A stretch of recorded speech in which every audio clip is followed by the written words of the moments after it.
Nineveh, The History and Legacy of the Ancient Assyrian Capital, by Charles River Editors, narrated by Colin Fluxman. Introduction.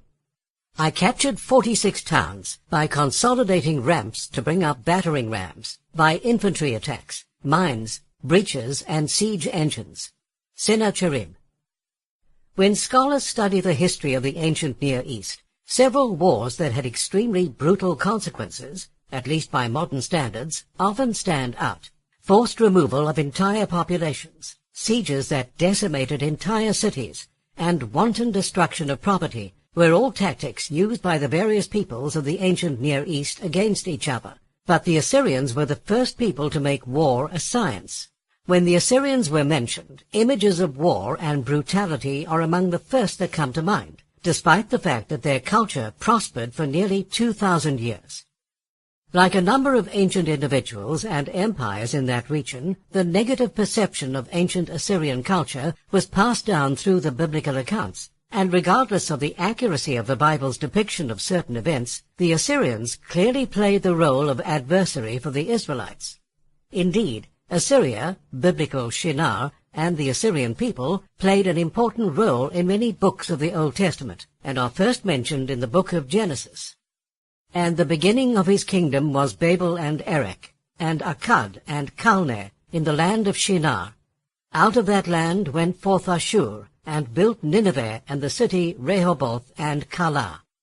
Although the biblical accounts of the Assyrians are among the most interesting, and are often corroborated by other historical sources, the Assyrians were much more than just the enemies of the Israelites, and brutal thugs.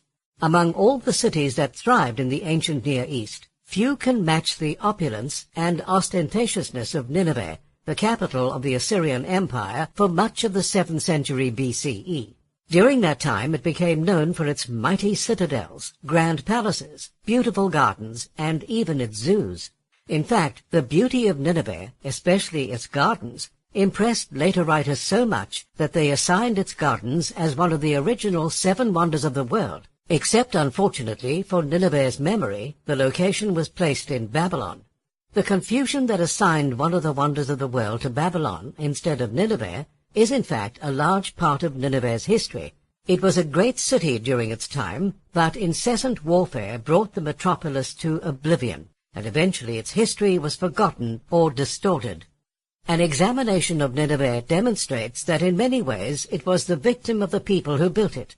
When Nineveh was at its height, they controlled an empire that encompassed Egypt, Anatolia, Mesopotamia, and parts of Iran. Eventually the Assyrians overextended themselves, and their enemies overthrew them and destroyed much of their cities. Nineveh became lost for centuries, only mentioned in fragments by classical Greek historians. But modern archaeological methods were able to bring the lost city back to life in the 19th century. Today, through a combination of archaeological reports, classical Greek accounts, and ancient cuneiform inscriptions, the chronology of Nineveh can be reconstructed.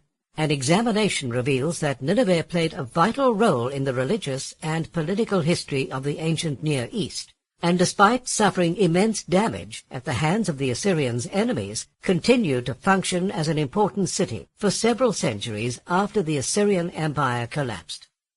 Nineveh, the history and legacy of the ancient Assyrian capital, traces the history and legacy of one of the most influential cities of antiquity. Chapter 1. Location and Geography of Nineveh. The location of cities in the ancient Near East played a vital role concerning a city's potential success or failure. Cities located on hills could be more easily defended. Those in fertile regions could support large populations, and cities located on major bodies of water could use the advantage for transportation purposes. Although Nineveh developed later than other cities in its region, it too was built with geographical considerations. Nineveh was located in the wider geographic region known as the Fertile Crescent, but more specifically in the northern Mesopotamian region known as Assyria.